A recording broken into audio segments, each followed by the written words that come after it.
Capítulo 106. Marcus no era ajeno al significado de hablar a solas. En la mirada pegajosa de Berenice se desbordaban deseo y ambición imposibles de ocultar. En su mente, Marcus evaluó el valor de Berenice decenas de veces. ¿Dejarla vivir o matarla? Si la dejaba vivir, ¿cómo utilizarla? Su corazón, ya fríamente calmado, no se alteró ante la seductora figura de Berenice.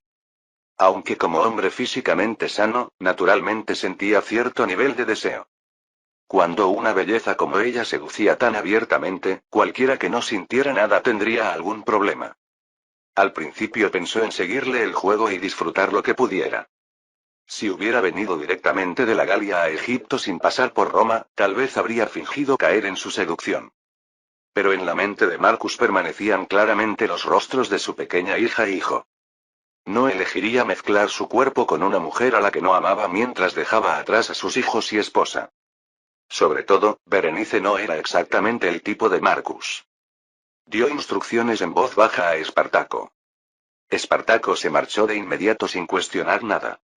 Cuando Berenice mostró una expresión confusa, Marcus sonrió suavemente y llenó su copa con vino.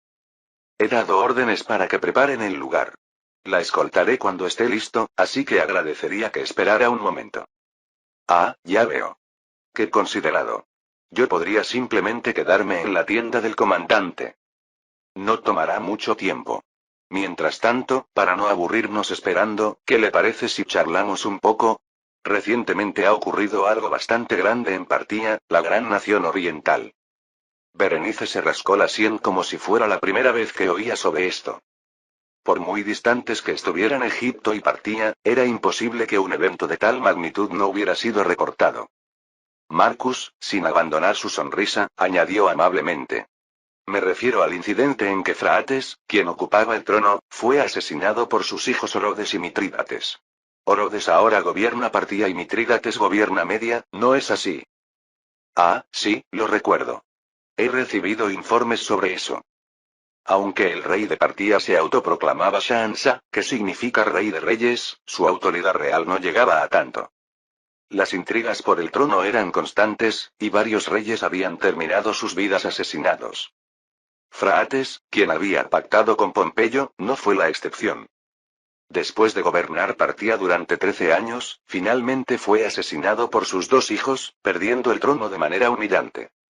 Orodes II y Mitrídates III acordaron gobernar Partia en cooperación, pero era improbable que tal acuerdo se mantuviera. Partia estaba en una situación explosiva donde una guerra civil podía estallar en cualquier momento. Esta preocupante situación también captaba la atención profunda de Roma. Si la situación política de Partia cambiaba drásticamente, podría amenazar la estabilidad de las provincias orientales. Marcus, que había establecido previamente contactos con Mitrídates III, recibía información rápida y precisa. Egipto también debía responder sensiblemente a la situación oriental, aunque no al mismo nivel. Por supuesto, Berenice conocía este incidente solo por el hecho de que un rey anterior había sido asesinado por sus descendientes y despojado de su posición. Todavía lamentaba no haber matado a Auletes de la misma manera. Partia es una nación poderosa.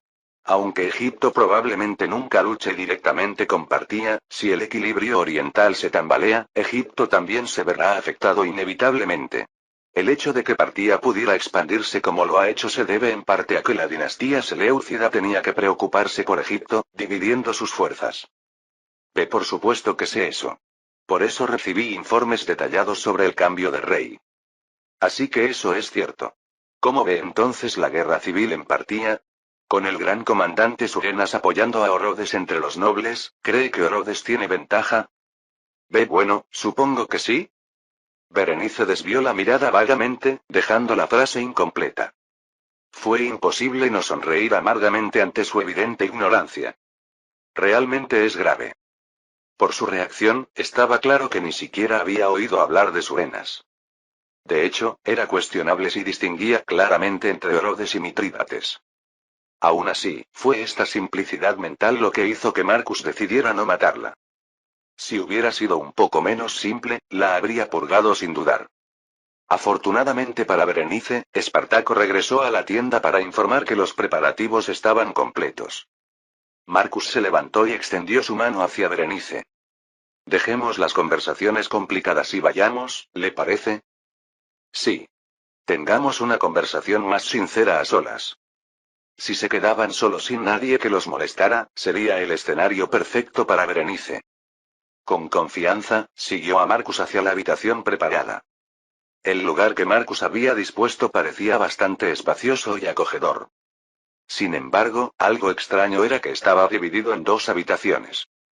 Si iban a compartir una cama, no había necesidad de dos habitaciones, y ella no entendía por qué había estructurado el espacio así. De todas formas, Berenice solo necesitaba seducir a Marcus y convertirlo en su hombre. Decidida a no preocuparse por trivialidades, coqueteó con voz seductora. Juju, ¿qué hacemos? ¿Empezamos ahora mismo? ¿O después de conocernos mejor? Berenice bajó ligeramente su fino lino, revelando su hermoso cuerpo. Era una imagen tan atractiva que cualquier hombre la habría mirado embelesado. Sin embargo, ya no despertaba ninguna emoción en Marcus. En sus ojos no había lugar para la esbelta cintura o las tentadoras caderas de Berenice. En cambio, su mente estaba llena de una nueva forma de armadura de placas que estaba diseñando.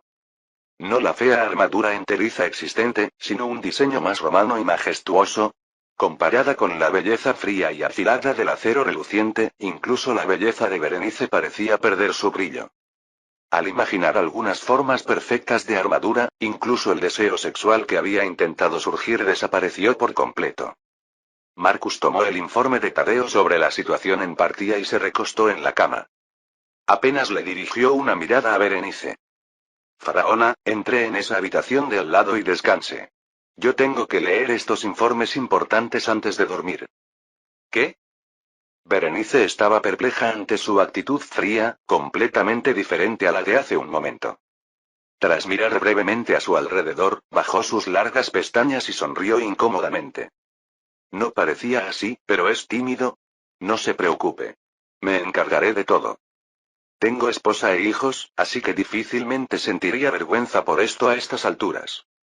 No quedaba ni rastro del tono amistoso y la suave sonrisa que había mostrado antes. Ya no necesitaba actuar, por lo que ni siquiera miraba a Berenice. Mientras hojeaba el informe de Tadeo, continuó con voz indiferente. Mañana entraremos juntos al palacio, así que descanse allí hasta que la llame. Después procederemos con la abdicación. ¿Abdicación? ¿Qué significa eso? Naturalmente, debe devolver el trono de Faraón al rey anterior, Auletes. ¿Realmente pensó que yo tomaría partido por la faraona? Exclamación de cierre. Berenice sintió como si hubiera recibido un golpe en la cabeza. No podía entenderlo en absoluto. Si iba a ser así ahora, ¿por qué había mostrado esa actitud hace un momento? Leyendo sus pensamientos, Marcus chasqueó la lengua suavemente y negó con la cabeza. Antes de la abdicación formal, mantuve un mínimo de cortesía ya que aún tiene el estatus de faraona. Después de todo, Egipto es amigo de Roma, y la faraona es la reina de Egipto. Tenía que mantener las apariencias ante los demás.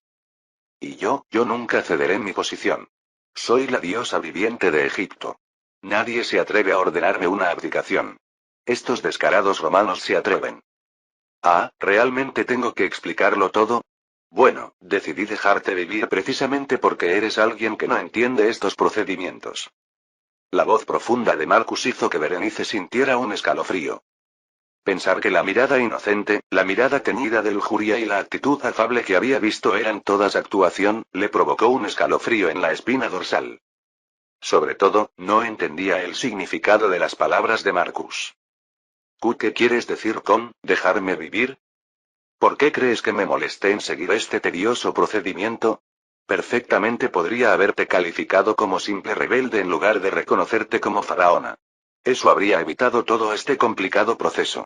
En cambio, como simple rebelde, habrías sido inmediatamente decapitada por un Auletes furioso.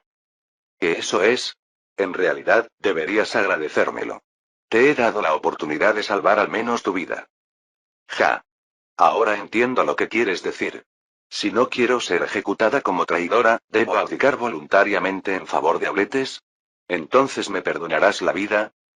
Aunque tu padre probablemente aún querrá matarte. Berenice se mordió el labio con fuerza.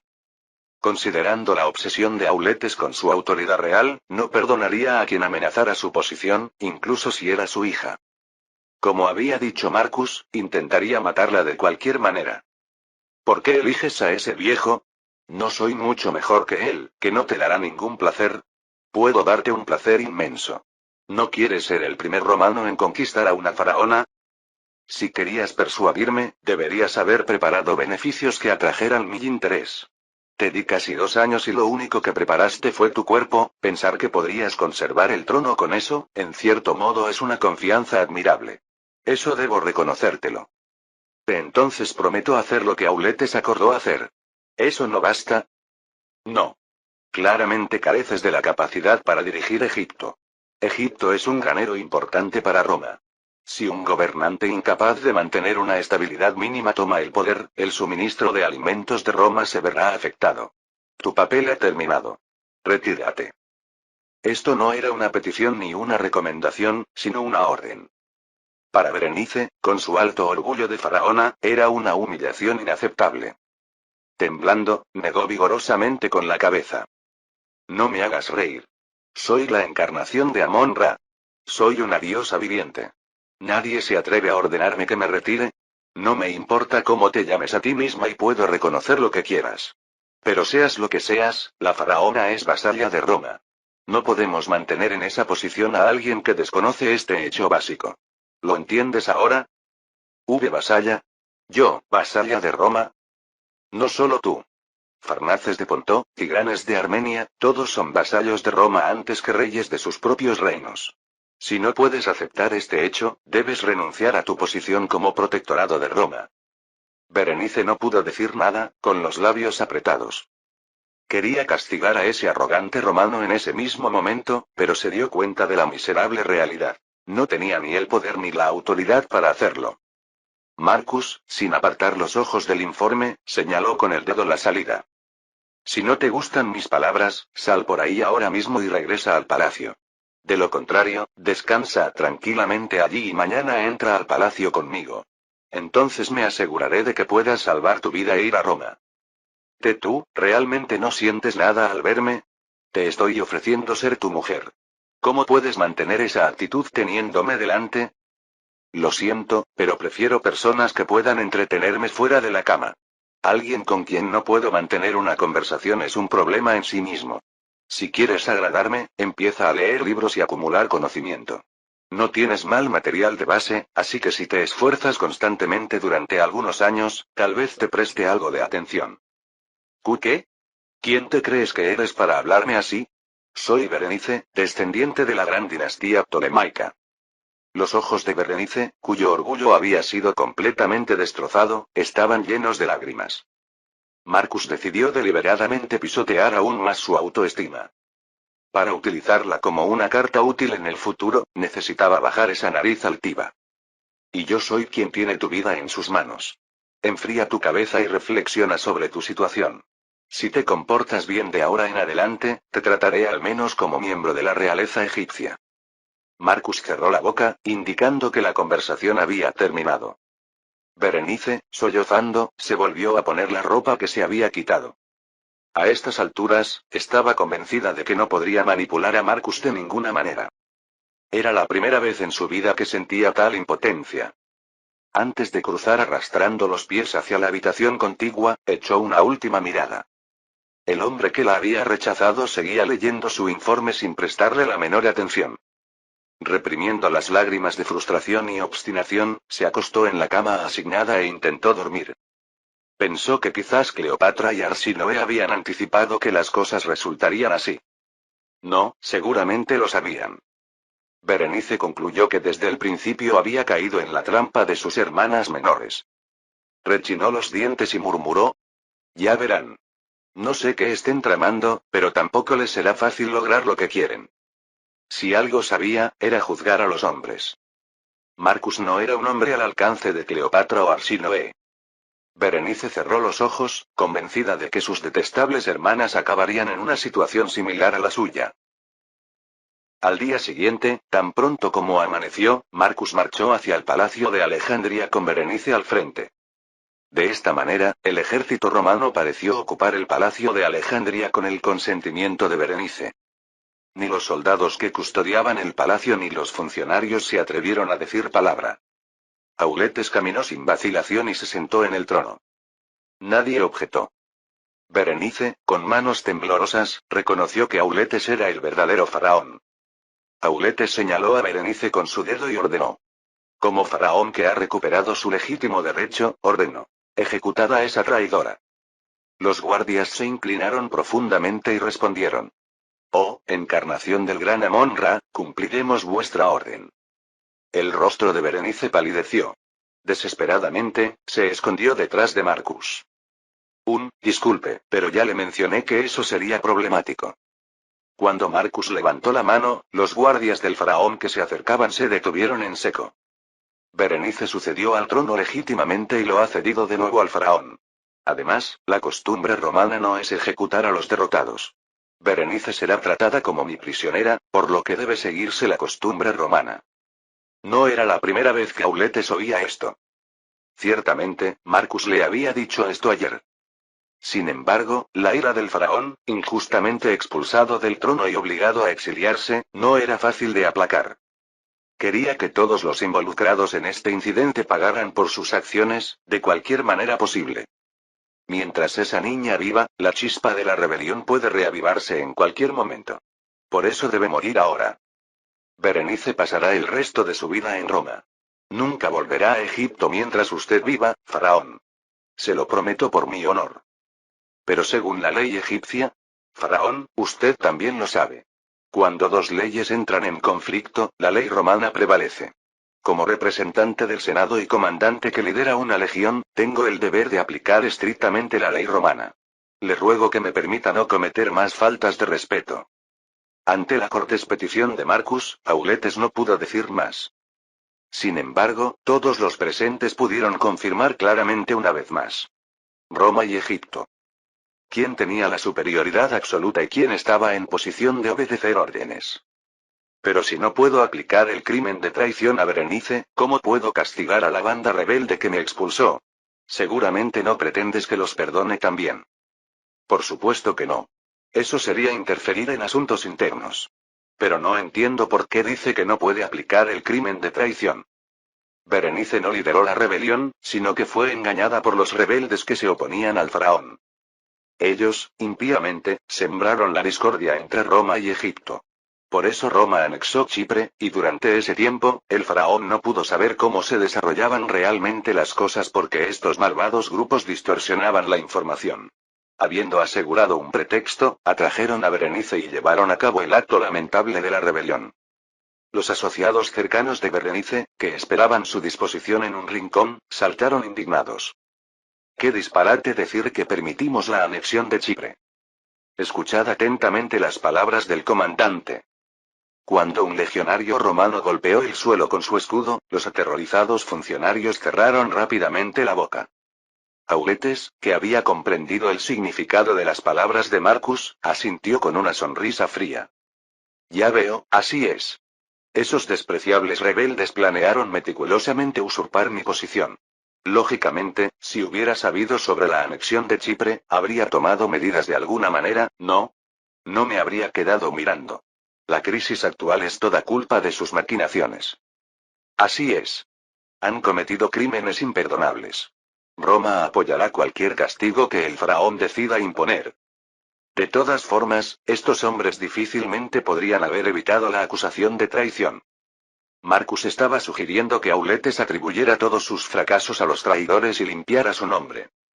Pensó que era bueno ofrecer esta zanahoria ya que había decidido llevarse a Berenice. Auletes aceptó esto de buena gana. Cleopatra, que había observado todo el proceso, se estremeció. Mientras Arsinoe parecía simplemente cautivada por la actitud resuelta de Marcus, ella era diferente. Todo el proceso es tan fluido que da escalofríos. No podía siquiera adivinar qué partes habían sido planeadas y cuáles eran producto de la improvisación. Tuvo la sensación de que todo esto podría haber sido planeado desde que Marcus vino como embajador, o incluso antes. Por supuesto, todavía era solo una leve sospecha. Razonablemente, ¿cómo podría alguien prever todo el futuro lejano y tramar estrategias así? Pero si todo esto realmente había sido planeado, ¿quién podría atreverse a oponérsele? Cleopatra miró furtivamente a Marcus con mirada temblorosa. Sintiendo su mirada, Marcus se volvió hacia ella y le dedicó una suave sonrisa. Cleopatra mantuvo su compostura y le devolvió la sonrisa. Aunque sentía algo de miedo, su corazón latía con un extraño fervor que ni ella misma comprendía. Capítulo 107. Después de completar el acuerdo general, Auletes despidió a todas las personas de su entorno. Marcus también ordenó a los soldados que lo habían acompañado que esperaran afuera. Ahora solo quedaban 2 personas en la amplia sala de audiencias. De los labios de Auletes surgió un tema secreto que jamás habría mencionado delante de sus súbditos. Gracias a ti, todo ha salido muy bien. No solo eliminar a la oposición, sino también cargarles con todos mis errores fue una excelente idea. Si la autoridad del faraón se establece firmemente, también es bueno para Roma. El suministro de alimentos no se verá interrumpido. Sigamos manteniendo esta relación mutuamente beneficiosa. Por supuesto, la deuda contraída esta vez la pagaré generosamente con intereses. Dijiste que querías provisiones para tu expedición, ¿verdad? Sí. Después de todo, la mayor parte del grano producido en Asia Menor debe enviarse a Roma. Si el suministro de trigo disminuye por una guerra, sería perfecto para ganarse la ira de los ciudadanos. Cuando se logran resultados, te alaban como si nunca hubiera pasado nada, pero no quiero dar lugar a críticas. Por eso, me gustaría que el faraón me ayudara. De todas formas, Auletes no tenía opción de negarse. Habiendo pedido la ayuda de Roma para recuperar su trono, Auletes se había convertido prácticamente en cliente de Marcus. Según el tradicional sistema de clientela romana, el patrono debe hacer lo mejor posible para resolver los problemas de su cliente. Al mismo tiempo, el cliente también tiene la obligación de apoyar a su patrono material y moralmente. Auletes, aunque faraón de Egipto, había reconocido extraoficialmente que era cliente de Marcus. Es decir, Berenice, que intentó mantener su orgullo como faraona hasta el final, nunca tuvo posibilidad de ser elegida por Marcus. Confía en mí para el suministro de provisiones. Pero también debo prepararme, ¿podrías compartir tus planes para la expedición? ¿Acaso planeas atacar Partía inmediatamente el próximo año, ya que parece que hay problemas allí? En mi opinión, para aprovechar la oportunidad, deberías moverte lo más rápido posible. No. No me moveré el próximo año. Como muy pronto, en 2 años, quizás incluso más tarde. ¿Por qué? Tengo entendido que Partía podría estallar en guerra civil en cualquier momento. Si vas a hacer una expedición a Partía, no deberías aprovechar ese momento de debilidad.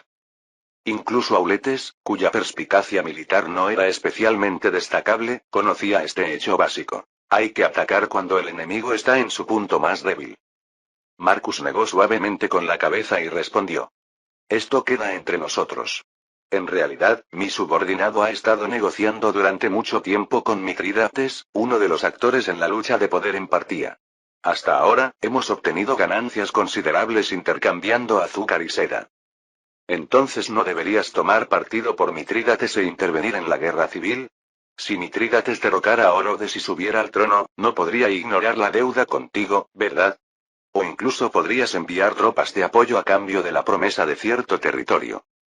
¿Quién crees que estará más agradecido? ¿Alguien en un barco a punto de hundirse o alguien que ya está luchando en el agua? Obviamente el segundo, así que no tienes intención de intervenir hasta que Mitrídates esté claramente perdiendo. Ciertamente, eso permitiría a Roma ejercer una influencia más fuerte sobre Partía. Por cierto, me impresiona que ya hayas establecido contactos con Mitrídates. Tu meticulosidad merece admiración. El rostro de Auletes mostraba considerable sorpresa. Marcus parecía haber anticipado todo esto mucho antes. El Mitrídates que he visto es un hombre de temperamento feroz y cruel. Si lo apoyamos, una vez que se convierta en rey, solo pensará en traicionar a Roma. Después de todo, la mentalidad de una persona suele ser muy diferente cuando está en crisis y cuando ha salido de ella. Entonces, ¿no tienes intención de ayudar a Mitrídates? Lo que necesitamos es la sangre real de Partía. En términos extremos, no me importa si Mitrídates vive o muere. Te contaré planes más detallados más adelante, pero por ahora solo necesitas saber que no planeo movilizar tropas por un tiempo. Auletes asintió con expresión aturdida. Marcus vio la sospecha mal disimulada en los ojos de Auletes.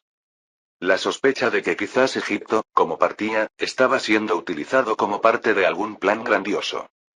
Marcus continuó con voz suave, como tratando de calmar la ansiedad de Auletes. Partía y Egipto son casos diferentes. Egipto es un aliado importante e indispensable para Roma, mientras que Partía es solo un potencial enemigo peligroso. Además, a diferencia de Egipto, no existe confianza mutua, así que primero debemos mostrar la fuerza de Roma. En fin, Partía es simplemente un país de ese nivel de importancia. En otras palabras, como no era tan obediente como Egipto, no había más remedio que darle una lección. Auletes interpretó esto como una garantía de que mientras conociera su lugar como ahora, no habría problemas. En realidad, Partía también sería un territorio tremendamente beneficioso para Roma si pudiera conquistarlo. La fértil región de la Media Luna en Mesopotamia había presumido de una increíble capacidad de producción agrícola desde tiempos antiguos. Además, si desapareciera la interferencia de Partía, se abriría un camino para el comercio directo entre Roma y la dinastía Han. Una expedición exitosa a Partía traería inmensos beneficios a Roma. Sin embargo, Marcus no le reveló a Auletes el verdadero valor de Partía. Pensó que saberlo solo le daría más que pensar, sin ningún beneficio para Marcus. Así concluyó la reunión con Auletes. Y mientras estos dos hombres mantenían su conversación secreta, fuera de la sala de audiencias, las tres hermanas, cuya situación había cambiado drásticamente, se miraban cara a cara. Querida Farah, ya no, ¿verdad? Hermana, parecías tan confiada, pero parece que las cosas no salieron tan bien como esperabas. La primera en abrir fuego fue Arsinoe. Berenice miró con furia a su hermana menor, cuya expresión delataba lo divertida que le resultaba la situación. Tú, no solo tú sino también Cleopatra. Lo sabían todo y aún así me empujaron al final, ¿verdad? Vamos, claramente te dije al principio que no era alguien fácil de manejar. ¿Y qué dijiste entonces? ¿Que eso solo se aplicaba a las niñas pequeñas? Según tus propias palabras, eso significa que tú también eres una niña pequeña. A pesar del mordaz sarcasmo, Berenice no podía enfrentarse a sus hermanas. La posición entre ellas se había invertido completamente. Ahora Berenice era como una cometa con la cuerda rota, sin ninguna base en Alejandría. Todos sus allegados que la habían respaldado habían sido sentenciados a decapitación. Honestamente, sabía que era un milagro haber salvado su propia vida.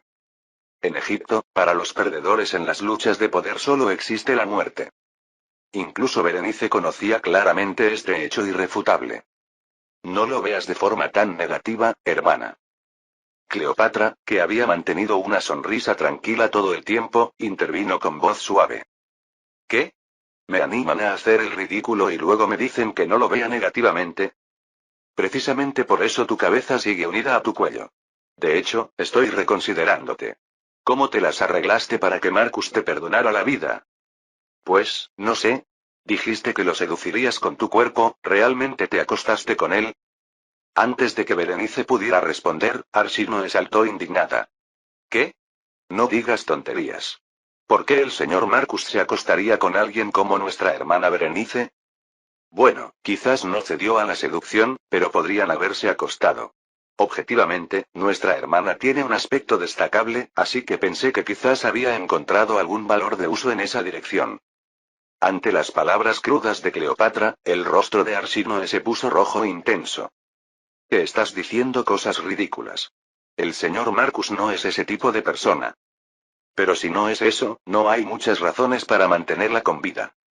Es cierto, pero, podría haber otros motivos. Sin encontrar una respuesta adecuada, Arsinoe frunció los labios y murmuró en voz baja. Naturalmente, Berenice recibió las miradas inquisitivas de ambas y resopló con desdén, alzando una ceja. Ja. Ese tipo es un eunuco. Seguro que es impotente. De otra forma, no podría haber mostrado esa actitud. Recordar los eventos de la noche anterior hacía que Berenice quisiera esconderse en un agujero de ratón. Era la primera vez en su vida que se había rebajado tanto ante un hombre, incluso mostrándose desnuda. Y todo para recibir la respuesta. No eres mi tipo, esfuérzate más y vuelve a intentarlo. El orgullo de Berenice, que había tenido absoluta confianza en su belleza, quedó completamente destrozado. Cleopatra y Arsínoe, que podían adivinar fácilmente lo ocurrido por su reacción, sonrieron con satisfacción. Así que te rechazó cuando te ofreciste, ¿eh? No me rechazó. Hay algo raro en él, debe tener algún defecto, de lo contrario no tiene sentido. Cleopatra asintió con una sonrisa radiante. Ya veo. Así que, a pesar de ser un eunuco, tiene una esposa perfectamente normal y 2 hijos. Realmente sorprendente. Ante esta respuesta devastadora, Berenice no pudo hacer más que cerrar la boca. Arsínoe negó con la cabeza y movió su dedo. De todas formas, deberías estar agradecida por haber salvado tu vida. No causes problemas allí y no desperdicies la vida que apenas has salvado. Lo haré. Ya verás. Acumularé tanta cultura que ni tú ni Cleopatra podréis competir conmigo. ¿A qué viene eso de repente? Solo es algo que hay que hacer. Las 2 hermanas miraron con recelo a Berenice, que apresuradamente cambiaba de tema. Cleopatra tenía una ligera idea, pero prefirió no mencionarlo. Por su parte, Arsínoe estaba atrapada en un pensamiento diferente. Berenice yendo a Roma. ¿Qué? ¿Tienes alguna queja más? Honestamente, Roma no está mal.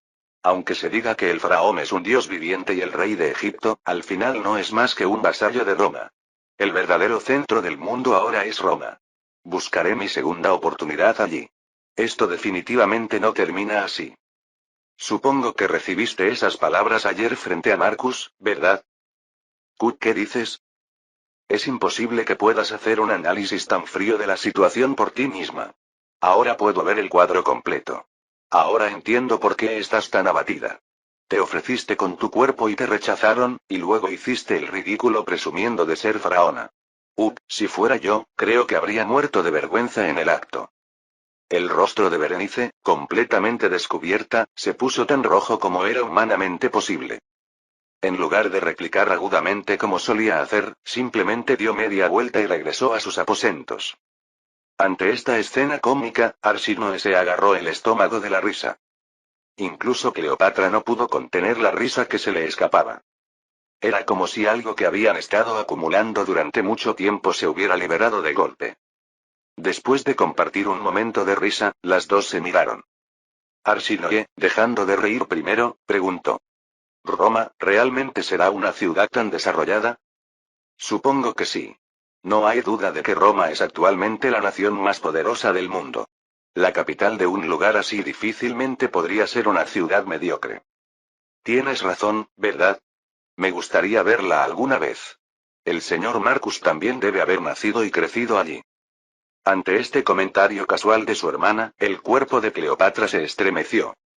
¿Ir a Roma? De repente, miró hacia la dirección de la sala de audiencias. Marcus y Auletes aún no habían salido, seguían conversando sobre quién sabe qué. La clara diferencia de poder entre Roma y Egipto oprimía un rincón de su corazón. A diferencia de otros miembros de la realeza, Cleopatra entendía la vida y cultura de los nativos egipcios. Por eso, estaba convencida de que solo ella tenía la verdadera cualificación para ser faraona. Una verdadera faraona que conectara la dinastía ptolemaica con los nativos egipcios. Su objetivo de vida era convertirse en la verdadera gobernante de Egipto, una encarnación de Dios viviente ante quien todos se inclinarían con respeto. Sin embargo, para convertirse en tal ser, no bastaba con conocer el idioma y la cultura de los nativos egipcios. De hecho, había estado ignorando el factor más importante. En los inteligentes ojos de Cleopatra brilló por un instante una determinación inquebrantable. Marcus, habiendo concluido todos los acuerdos con Auletes, finalmente pudo reunirse con Arsínoe y Cleopatra sin preocupaciones.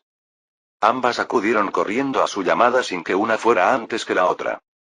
La reacción de Arsínoe fue particularmente dramática. Señor Marcus.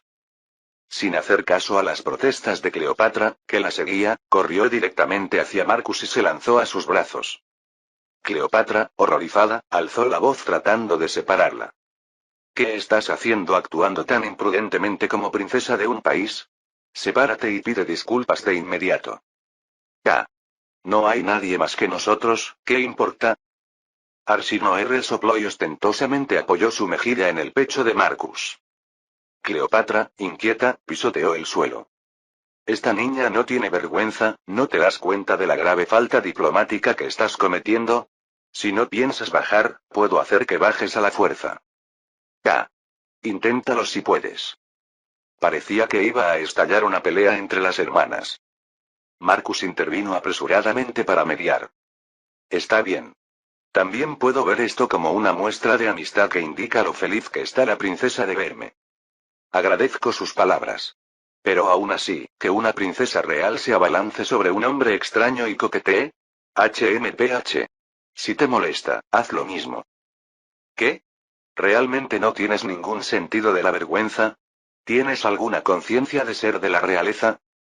Me comportaré correctamente en lugares oficiales. Y si el señor Marcus dice que está bien, ¿qué te importa a ti, hermana? Sus constantes discusiones no habían cambiado en absoluto desde antes. Sin embargo, Marcus percibió que el ambiente entre las dos se había suavizado sutilmente. Si antes peleaban llenas de hostilidad y rabia hacia la otra, ahora parecían más bien hermanas normales discutiendo por nimiedades. Vamos, princesas. Calmaos y, ya que nos vemos después de tanto tiempo, hablemos con sonrisas. Me alegra ver que ambas estáis bien y saludables.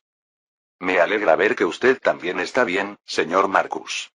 ¿Es cierto que fue a la tierra bárbara de la Galia y luchó ferozmente?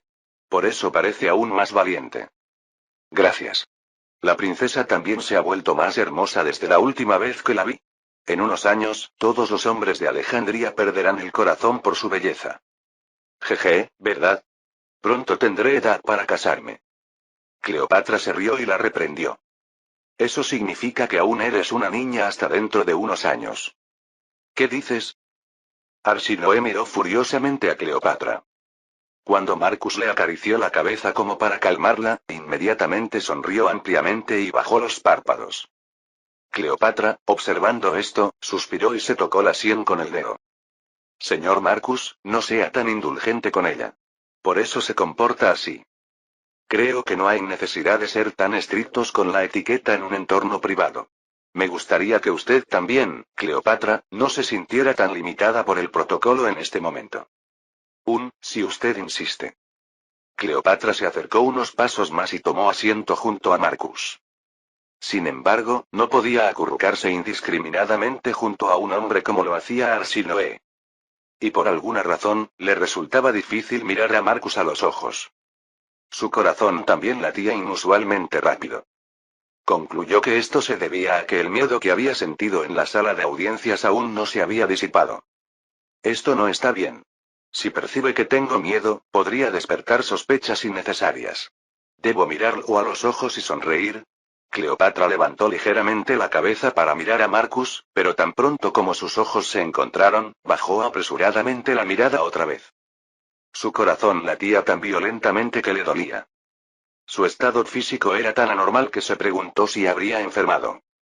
En contraste con Cleopatra, Arsinoe orgullosamente desplegó un mazo de cartas cuidadosamente elaborado ante Marcus. Es el juego que el señor Marcus nos enseñó antes. Mi hermana y yo nos hemos esforzado para producir algo de tan buena calidad. Oh, parece que lo disfrutaron mucho. Tomarse tanto trabajo. Por supuesto.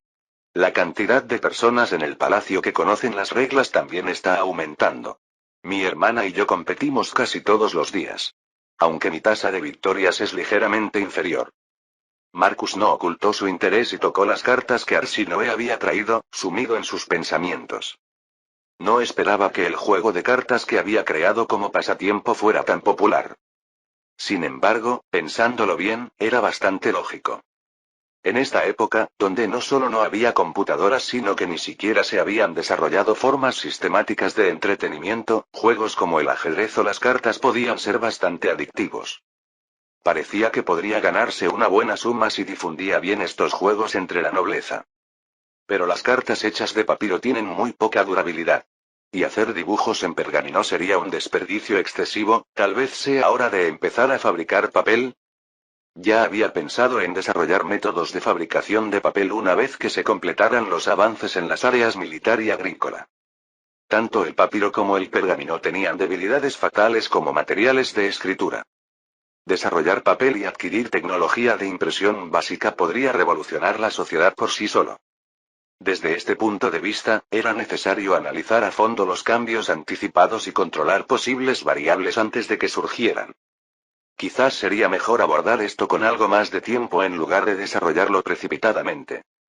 La voz cautelosa de Cleopatra despertó a Marcus de sus pensamientos. Disculpe, señor Marcus. ¿Sí? Hay algo que me gustaría pedirle. Sí, dígame. Haré lo que pueda por usted. Cleopatra respiró profundamente y sus labios temblaron. Aunque había tomado una decisión, enfrentarse al momento decisivo hacía difícil que las palabras salieran. Cuando Arsinoe, que empezaba a sospechar, intentó decir algo, Cleopatra cerró los ojos con fuerza y exclamó. Yo también quiero que me lleve a Roma esta vez. ¿Qué? Los ojos de Marcus se abrieron como platos ante esta inesperada propuesta. Capítulo 108. El anuncio impactante de Cleopatra sobre ir a Roma sumió la habitación en un momentáneo silencio. Ni siquiera Marcus había esperado que Cleopatra expresara su deseo de acompañarlos a Roma. Si alguien hubiera querido ir, había anticipado que sería Arsinoe. Marcus preguntó con cautela para confirmar. Cuando dice que quiere ir a Roma, ¿se refiere a estudiar allí? Sí. De hecho, siempre he querido visitar Roma. No sabía que pensaba así. Roma es la nación más poderosa del mundo. Desde pequeña he pensado que si se presentaba la oportunidad, definitivamente quería estudiar allí. Quiero entender la cultura romana. Cleopatra recitó fluidamente la respuesta que ya tenía preparada. Sin embargo, Marcus sabía que sus palabras no coincidían con la realidad. Históricamente, Cleopatra visitó Roma por primera vez después de conocer a César. Y tras el asesinato de César, regresó inmediatamente a Egipto. Si Cleopatra realmente hubiera querido visitar Roma, habría ido al menos una vez antes de ascender al trono como faraona. Además, en la historia, había provocado la indignación pública de los romanos al enunciar abiertamente su relación inapropiada con Antonio. Esto proporcionó la causa decisiva para la caída de Antonio y Cleopatra. Si realmente hubiera entendido la cultura romana, habría tomado un enfoque más prudente. Marcus sentía curiosidad por entender cómo Cleopatra había desarrollado esta mentalidad diferente a la histórica. Sin duda mi intervención ha causado algún cambio en su actitud, pero no puedo precisar exactamente qué. Considerando el nivel intelectual de Cleopatra, podía anticipar naturalmente varias estrategias. Establecer contactos con los hombres influyentes de Roma sería lo natural, y podría crear patrocinadores en el Senado. La fortuna de la dinastía ptolemaica era considerable.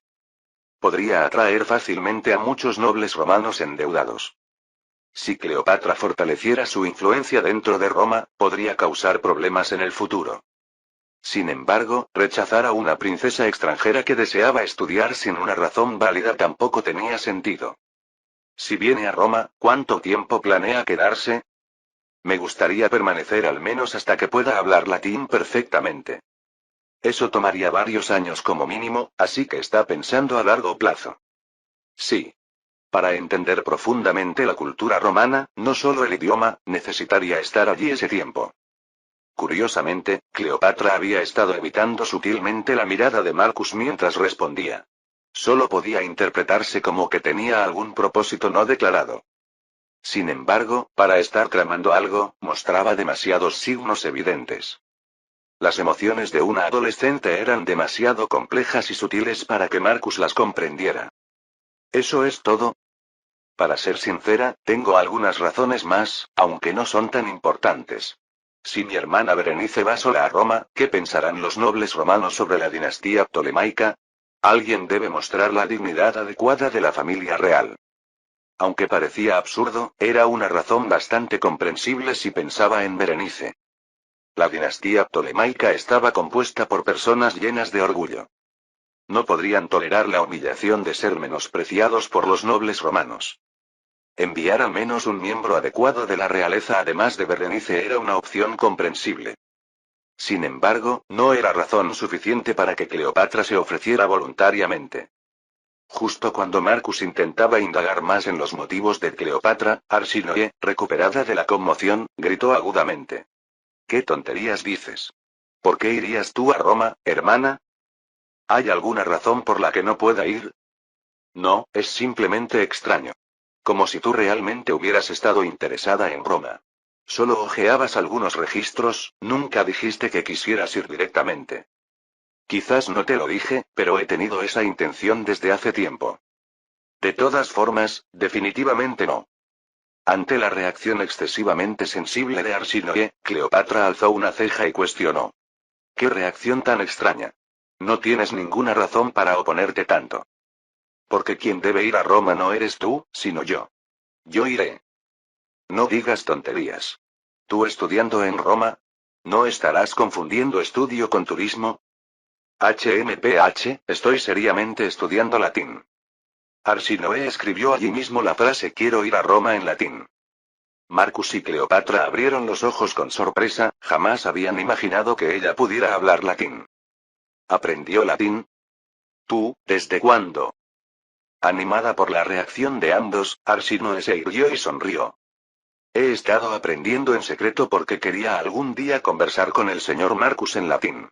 Viendo esto, tienes que admitir que tengo más derecho que tú a ir a Roma, ¿verdad? HMPH, eso apenas es escribir una frase. Considerando mi capacidad para aprender idiomas, podría superar tu nivel en pocas semanas de estudio. Por lo tanto, desde el punto de vista de la eficiencia, yo debería ir a Roma. Si eres tan inteligente, puedes estudiar por tu cuenta aquí. Escorpión. ¿Qué dijiste? Sapo feo. Marcus observó a las hermanas que discutían con argumentos propios de niñas de primaria, cruzando los brazos. Aunque afortunadamente no llegaron a los golpes, parecía que si las dejaba solas, sería una pérdida de tiempo. Marcus suspiró ligeramente y separó a las dos que gruñían entre sí. Princesas, esto no es algo por lo que deban pelear. Si lo desean, pueden venir ambas. La casa de los Craso las recibirá con gusto como huéspedes distinguidas. ¿Las dos? Eso está bien. Eso es algo que deberían preguntarle al faraón, pero por mi parte, no tengo razones para rechazarlas si ambas quieren venir. En realidad, Marcus ya había decidido llevar a ambas. Considerando la firme determinación de Cleopatra, era de esperar que encontraría alguna manera de llegar a Roma. En ese caso, era mejor involucrar también a Arsinoe y mantenerla cerca de Cleopatra. Arsinoe mostraba un afecto incondicional hacia Marcus. Tenerla cerca pondría limitaciones a las acciones de Cleopatra, independientemente de lo que estuviera pensando. Desde la perspectiva de Auletes, quien tenía la última palabra, tampoco habría razones para rechazar.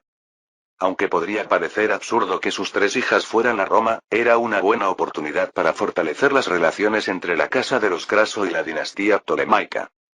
Para Auletes, que necesitaba desesperadamente la ayuda de Marcus para una política dependiente de Roma, esto era beneficioso. Aunque Arsinoe aceptó la mediación, seguía inflando sus mejillas mientras miraba de reojo a Cleopatra. Cleopatra también dirigió una mirada poco amistosa a Arsinoe. En realidad, ir juntas a Roma no era la solución que ninguna de las dos quería. Arsinoe deseaba alejar a Cleopatra de Marcus, y Cleopatra compartía en parte sentimientos similares.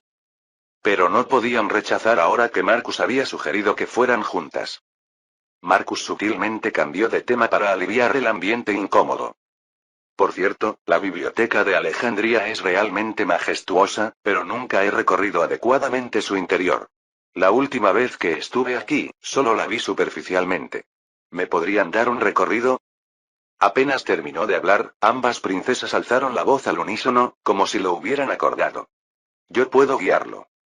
Acepto amablemente la oferta de ambas. Marcus se adelantó antes de que pudieran comenzar otra discusión. Arsinoe y Cleopatra, tras mirarse fijamente por un momento, resoplaron y giraron bruscamente la cabeza.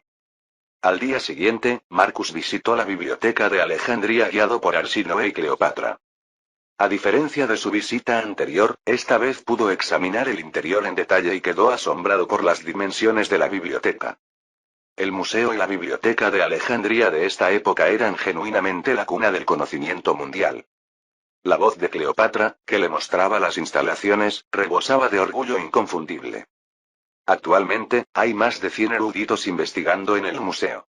La mayoría de ellos enseñan y buscan materiales de investigación principalmente en la Biblioteca Bruchium, que es la primera biblioteca.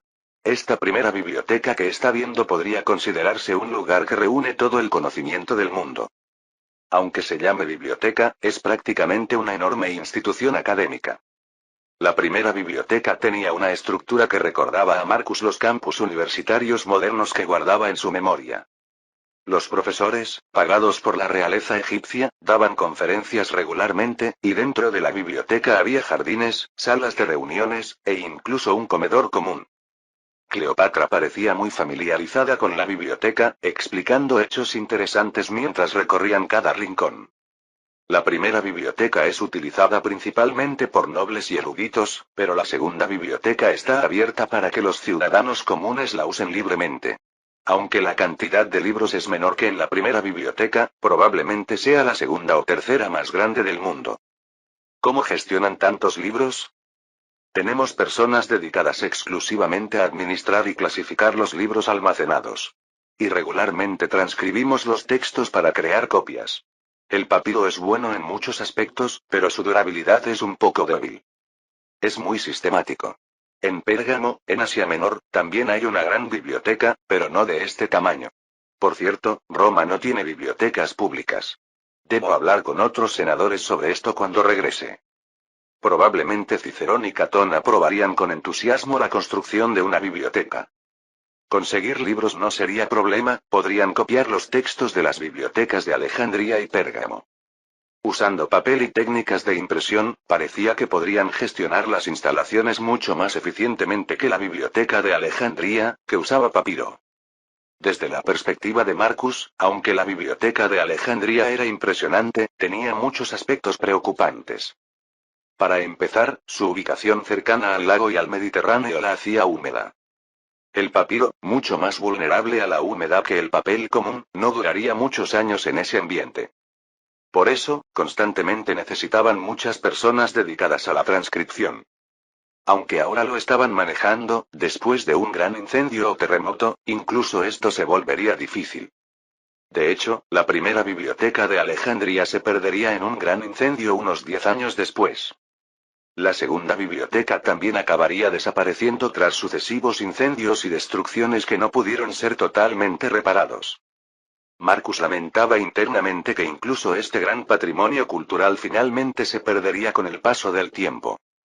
Especialmente el faro de faros y la biblioteca de Alejandría no dejarían ni siquiera ruinas adecuadas en la era moderna.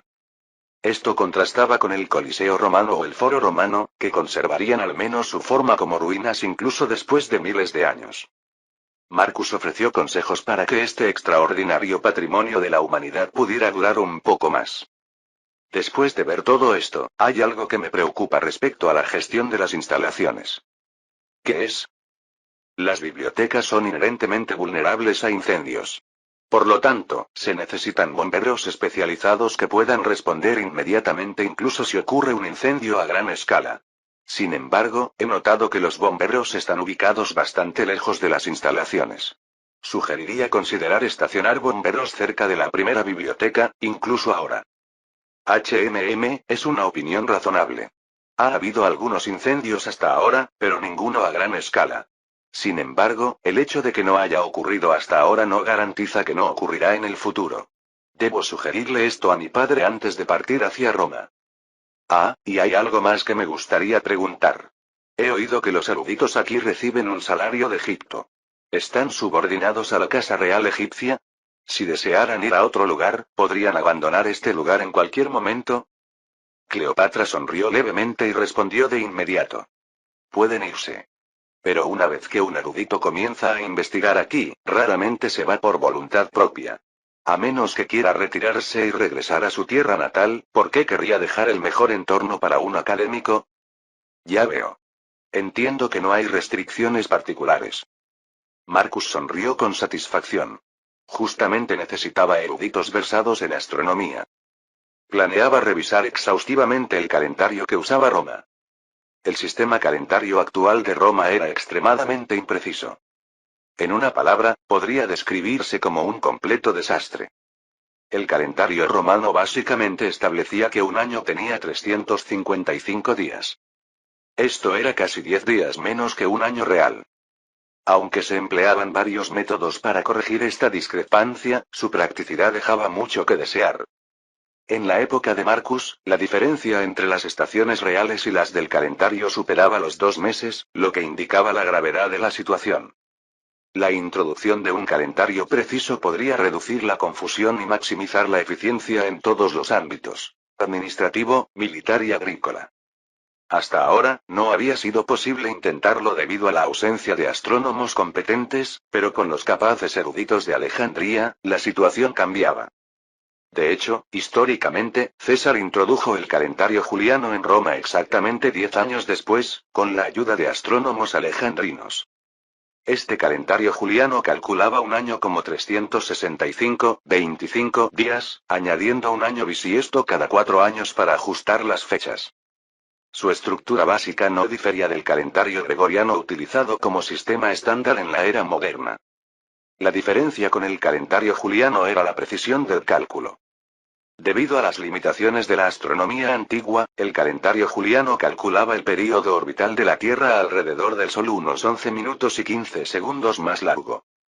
Aunque parezca una diferencia de solo 11 minutos y 15 segundos, acumulándose, causaría un día de discrepancia entre el calendario y la fecha real después de 128 años.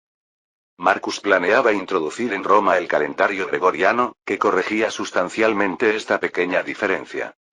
Los astrónomos alejandrinos proporcionarían el marco teórico, y él solo tendría que hacer pequeñas modificaciones. En la historia, quedará el nombre de calendario liciniano en lugar de juliano o gregoriano. Aunque se sentía un poco culpable, era algo que alguien tendría que hacer eventualmente. En la situación actual, no parecía muy probable que César ejerciera una fuerte influencia sobre Egipto como en la historia. Por lo tanto, Marcus tenía la obligación de introducir un calendario más preciso en Roma. Si iba a crear un nuevo calendario, cuanto antes mejor. No habría problemas en reclutar eruditos, ya que no contravenía ninguna ley. Con la ayuda de Arsinoe, Marcus obtuvo información personal sobre astrónomos de renombre y comenzó a contactarlos inmediatamente. La turbulenta situación política de Egipto se estabilizó rápidamente. Los nobles que habían tomado el poder respaldando a Berenice fueron todos decapitados. Ahora, el gobernante de Alejandría era Auletes, y detrás de él, Roma. También se decidió sin problemas el estudio de Cleopatra y Arsinoe en el extranjero. Auletes simplemente miró a Marcus con una mirada peculiar.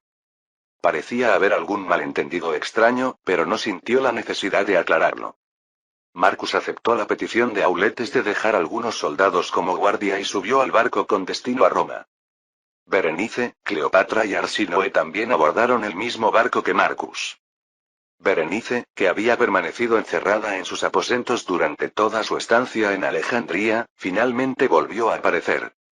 Marcus se le acercó para darle una última advertencia antes de llegar a Roma.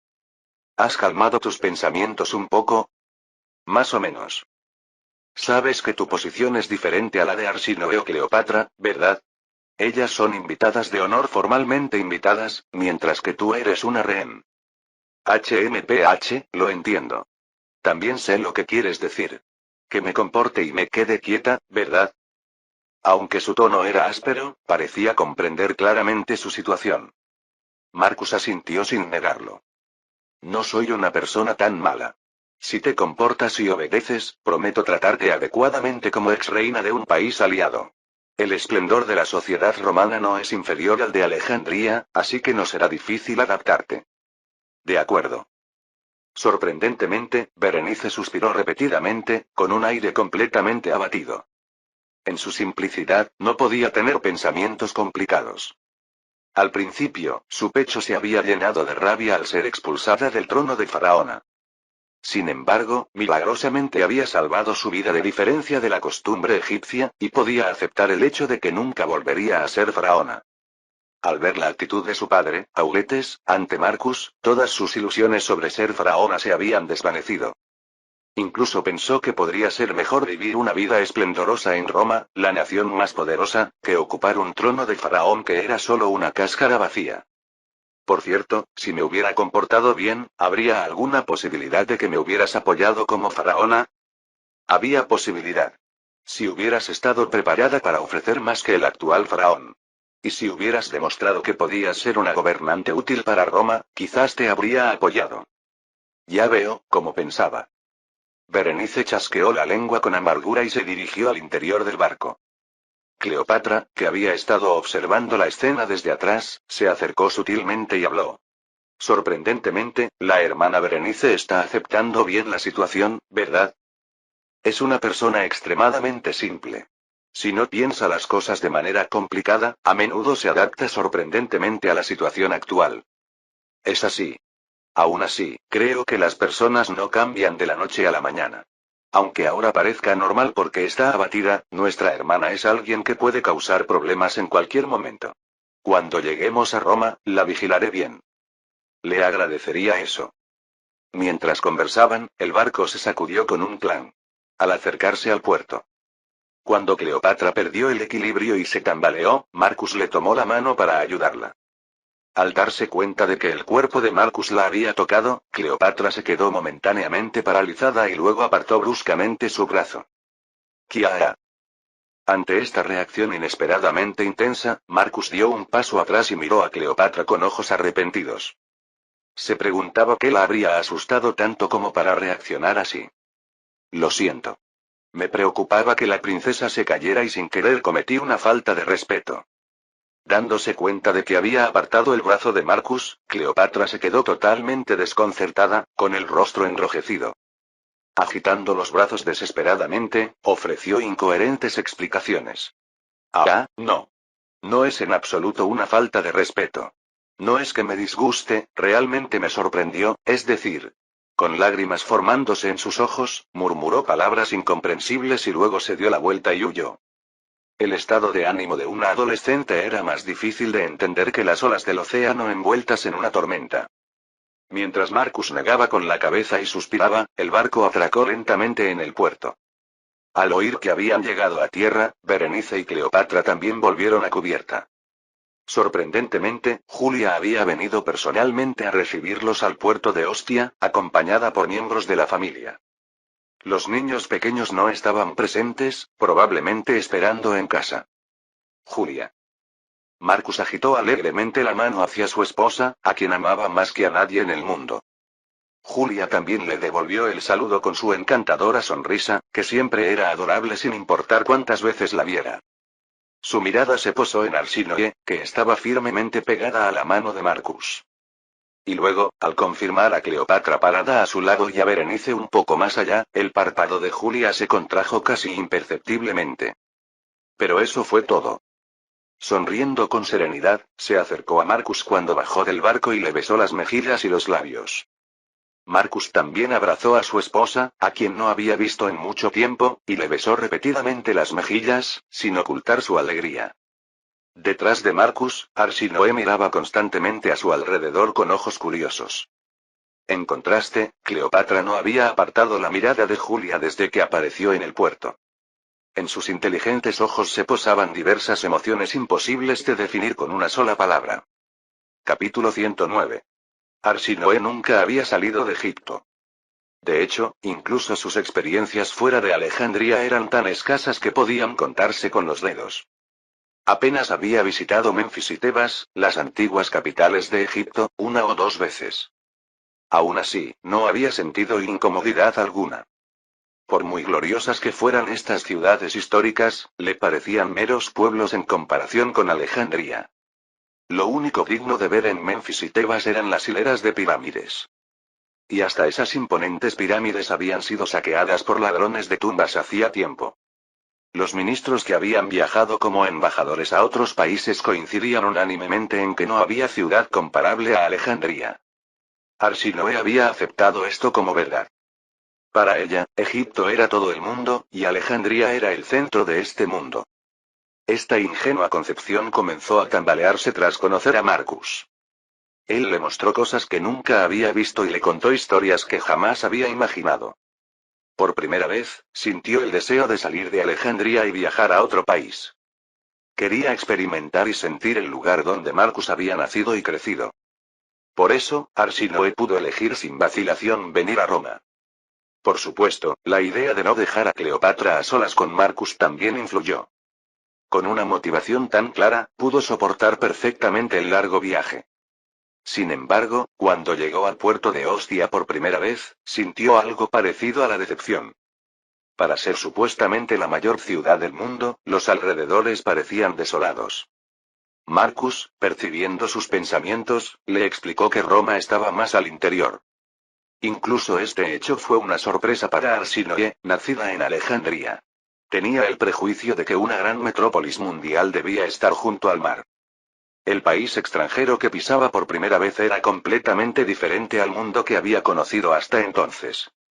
Arsinoe subió con entusiasmo al carruaje preparado por la familia Craso. Marcus partió en un carruaje con su esposa Julia. En el carruaje que transportaba a Arsinoe y Cleopatra viajaba también una mujer llamada Danae. Se presentó como una sirvienta que atendía directamente a Marcus.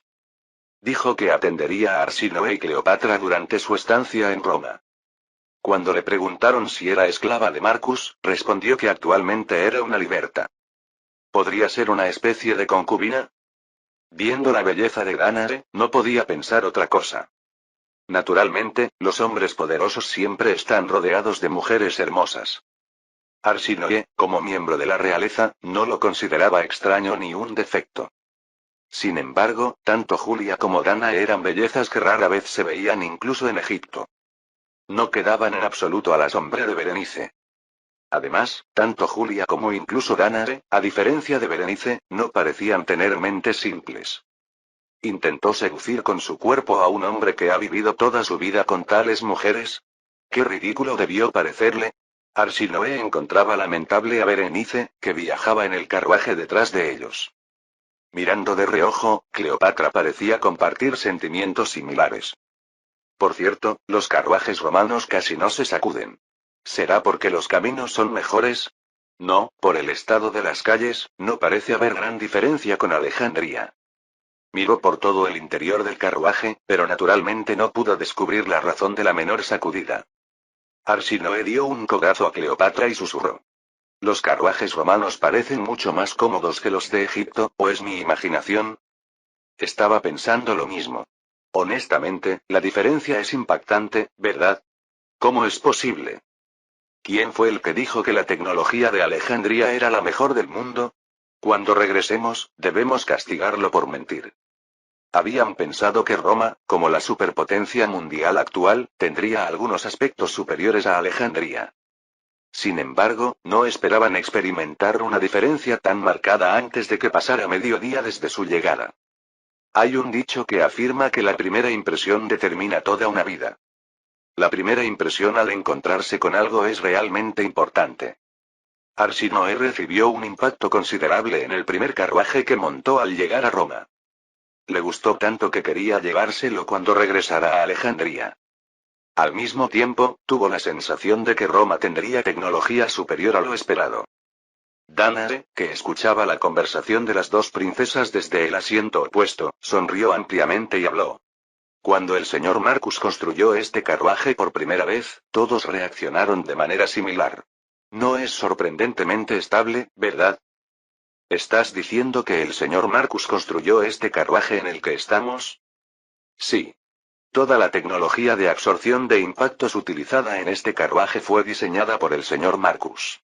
Además, lo ha mejorado varias veces, convirtiéndolo en algo completamente diferente de los carruajes anteriores. No sería exagerado decir que actualmente toda la clase alta romana usa carruajes creados por él. Si lo ha mejorado varias veces, ¿cuánto tiempo hace que construyó este carruaje? Veamos, ¿cuándo fue? Ha pasado tanto tiempo que apenas lo recuerdo. Creo que más de 15 años. Probablemente cuando el señor Marcus era 1 o 2 años mayor que la princesa Cleopatra. Las expresiones de Arsinoe y Cleopatra se tiñeron simultáneamente de incredulidad. Ante sus expresiones de evidente desconfianza, Danae ladeó la cabeza. Parece que no conocen bien al señor Marcus. Si es así, se sorprenderán mucho en el futuro. El paisaje pasaba lentamente ante los ojos de Arsinoe. Pronto, la voz significativa de Danae llegó a sus oídos. En Roma, es más difícil encontrar algo que no haya sido tocado por sus manos. Arsinoe y Cleopatra se alojaron en una residencia anexa de la casa de los Craso durante su estancia en Roma. Aunque Berenice tenía vigilancia, también recibió un trato acorde a su estatus.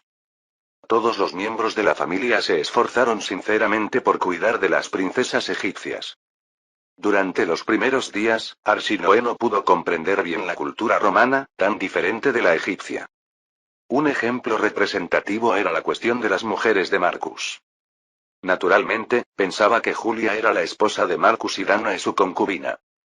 Los hombres poderosos de Egipto solían mantener varias mujeres como algo natural. Esperaba que Marcus, siendo uno de los hombres más poderosos de Roma, tuviera al menos 3 o 4 concubinas, y lo consideraba normal. Sin embargo, se sorprendió al descubrir que Roma practicaba la monogamia y no permitía concubinas. Cuando se enteró de esto, Arsinoe sintió como si hubiera recibido un golpe en la cabeza. Se preguntó qué era entonces Danae, pero le explicaron que su caso era un poco diferente. Ciertamente, a ojos de Arsinoe, la relación de Danae con Marcus iba más allá de una simple sirvienta. Ella estaba demasiado cerca de él. A veces incluso mostraban abiertamente expresiones de afecto. Aún así, su esposa Julia no parecía prestarle atención. O más bien, más que no preocuparse, parecía desbordar tranquilidad. De hecho, Julia trataba a las 3 princesas egipcias con uniforme amabilidad y gentileza. No era una amabilidad fingida ni pretensión. Cuanto más hablaban con Julia, más cautivadas quedaban Arsinoe y Cleopatra por su carácter y perspicacia. Su manera de hablar hacía sentir cómodas a las personas, su conocimiento era profundo y vasto, y su perspicacia era admirable. Arsinoe vio por primera vez a Cleopatra ceder ante otra mujer. Aunque había diferencia de edad, era un espectáculo sorprendente que nunca había presenciado.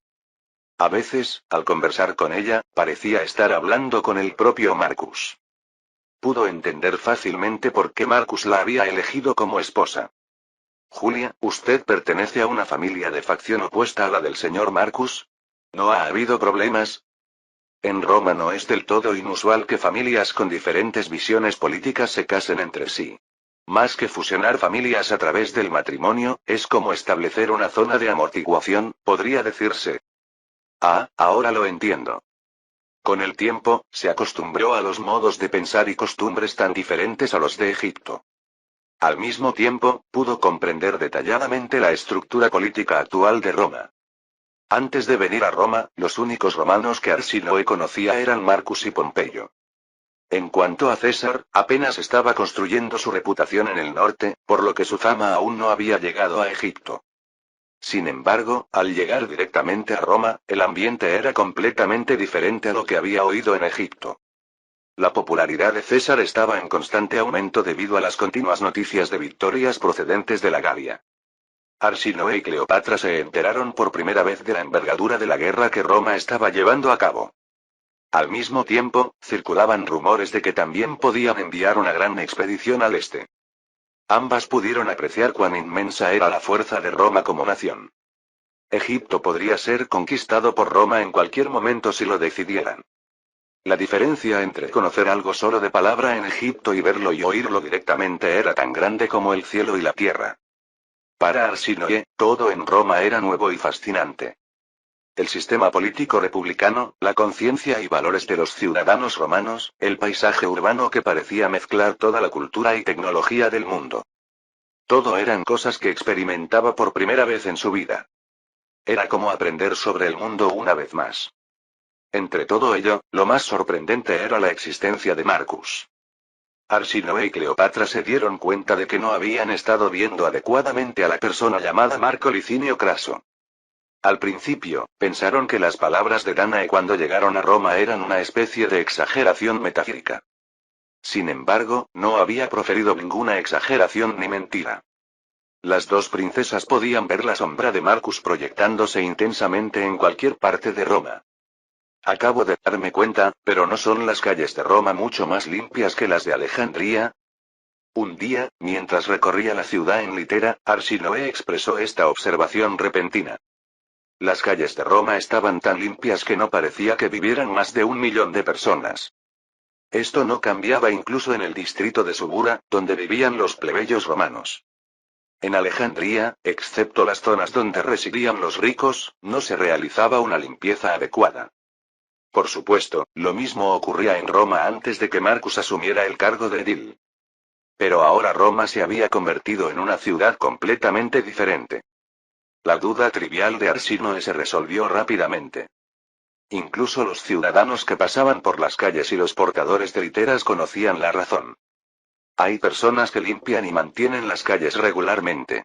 El señor Marcus revisó casi todas las instalaciones públicas y sistemas de gestión de Roma durante su mandato como edil. Ahora se enfatiza sobre todo la higiene y la limpieza. Ahora que lo mencionas, sí que enfatizaba mucho la limpieza corporal. Actualmente en Roma, lavarse las manos con jabón antes de comer era prácticamente obligatorio. En la casa de los Craso, lavarse las manos con jabón después de salir se había convertido en rutina. Aunque al principio le resultó extraño, Arsinoe eventualmente se acostumbró. Solo con mantener limpias las manos y el cuerpo, la tasa de enfermedad se ha reducido casi a una décima parte. ¿En serio? ¿Solo con eso la gente enferma mucho menos? Sí. Y quien descubrió esto también fue el señor Marcus. Por eso, los romanos conmemoran sus logros tomando prestado el nombre de Tetis, la diosa del agua pura. Es un héroe que ha salvado la vida de innumerables romanos. Increíble. ¿Cómo pudo descubrir tal cosa? Cada vez que escuchaba los logros de Marcus, Arsinoe sospechaba que los romanos podrían estar intentando engañarla. Incluso Cleopatra intentó verificarlo por sí misma en una ocasión. Naturalmente, la respuesta era la misma donde quiera que preguntaran. Intrigada, Arsinoe le pidió a Danae que explicara detalladamente los logros de Marcus. Danae, que había observado a Marcus desde que era pequeño, accedió gustosamente a compartir lo que era de conocimiento público. No solo explicó verbalmente, sino que incluso mostró ejemplos prácticos. Este es un baño público romano. Wow, es similar a los baños de Alejandría pero con muchas diferencias. El palacio de Alejandría también contaba con grandes baños al estilo macedonio. También existían baños populares accesibles para la gente común. Sin embargo, no eran tan bien mantenidos ni tan limpios. Originalmente, este lugar también era bastante sucio. Y la cultura del baño tampoco era particularmente admirable. El señor Marcus se esforzó mucho para mejorar esto. Así que esto también es obra del señor Marcus. De hecho, la incidencia de enfermedades de la piel entre los ciudadanos que usan los baños ha disminuido significativamente, y la satisfacción ha aumentado. Danae preguntó a modo de prueba a ciudadanos que usaban los baños qué había mejorado en comparación con los anteriores. Los bañistas sonrieron como si preguntara algo obvio y respondieron. ¿Qué ha cambiado? Naturalmente, demasiadas cosas para contarlas. Al principio me preguntaba por qué hacer algo tan incómodo, pero ahora lo entiendo todo. ¿Qué? ¿Cómo me sentiría si volviéramos a lo anterior? Es impensable volver a lavarse en esa agua inmunda. Te garantizo que no hay un solo romano que pueda adaptarse si nos hicieran volver a como estábamos antes. Deberíamos haberlo hecho así desde hace mucho tiempo. Por supuesto, la existencia del señor Marcus es verdaderamente una bendición de la diosa Tetis. ¡Viva el señor Marcus! Que la bendición de los dioses acompañe al gran apóstol de Tetis. Donde quiera que fueran, se sucedían los elogios a Marcus. Incluso en el anfiteatro de gladiadores, que visitaban por primera vez en su vida, esto no cambiaba. Había pensado que el anfiteatro de gladiadores sería un lugar bárbaro donde solo abundarían la sangre y la violencia. Pero al verlo directamente, comprendió que no se trataba simplemente de peleas, sino que había muchos elementos para disfrutar. Pudo entender por qué era el evento más popular entre los romanos. Originalmente, los combates de gladiadores no eran así. El señor Marcus los reformó significativamente. Esto también debe hacer más de 15 años. Ah, ya no sé qué decir. Arsinoe sentía que su sentido de la realidad se distorsionaba extrañamente. Ahora podía mantener la calma incluso cuando veía el enorme terreno de construcción que se elevaba en el centro de Roma. No me diga que esto también se está construyendo bajo la dirección del señor Marcus. Sí. Al parecer, el anfiteatro actual no puede satisfacer la demanda de los ciudadanos. Gracias a los beneficios acumulados y a los enormes ingresos procedentes de la Galia, recientemente comenzaron la construcción. Dicen que se está construyendo para albergar a más de 50.000 personas. Aunque apenas estaba en la fase inicial, el tamaño del sitio de construcción daba una idea del edificio terminado. Las sorpresas no terminaron ahí. La mansión de los Craso recibía visitas de diversos clientes todos los días. Entre ellos había agricultores que se habían beneficiado del método agrícola de Marcus. Agradecían la reciente explosión en la producción y alababan el nombre de Marcus día tras día. Cleopatra, con una expresión que sugería que ya nada podía sorprenderla, preguntó. ¿El señor Marcus también inventó un método agrícola? Sí. No puede usarse en todas las regiones, pero su efecto es tremendo. Según los agricultores, la producción casi se ha duplicado, así que no es de extrañar que estén tan contentos. El apoyo de los agricultores debe ser enorme. Bueno, hay quienes lo comparan con la diosa de la tierra. Las princesas egipcias, que se consideraban descendientes de dioses, aceptaron las palabras de Danae con naturalidad. Tanto Arsinoe como Cleopatra estaban convencidas de que Marcus también debía ser descendiente de un dios. Razonablemente, ¿cómo podría alguien que no hubiera recibido la sabiduría divina lograr tales hazañas? La noticia de que la banca había revolucionado las finanzas romanas ya no les sorprendió. A pesar de estar en tierra extranjera, o quizás precisamente por ello, las dos princesas podían ver claramente cuánta influencia ejercía Marcus en Roma. No había ámbito político, social, cultural o económico donde no se extendiera su influencia. Cleopatra, que activamente establecía contactos con la nobleza romana influyente, percibía esto aún más claramente. Según entendía, Marcus era claramente un líder del partido aristocrático. Naturalmente, todos los miembros del partido aristocrático estaban ansiosos por elogiarlo. Cicerón, de quien había oído hablar incluso en Egipto, y Catón, infame por la anexión de Chipre, decían cosas similares. Según ellos, Marcus era el talento que reconstruiría los valores republicanos caídos y restauraría la edad de oro del Senado. Daba la impresión de que representaría los intereses aristocráticos más que nadie.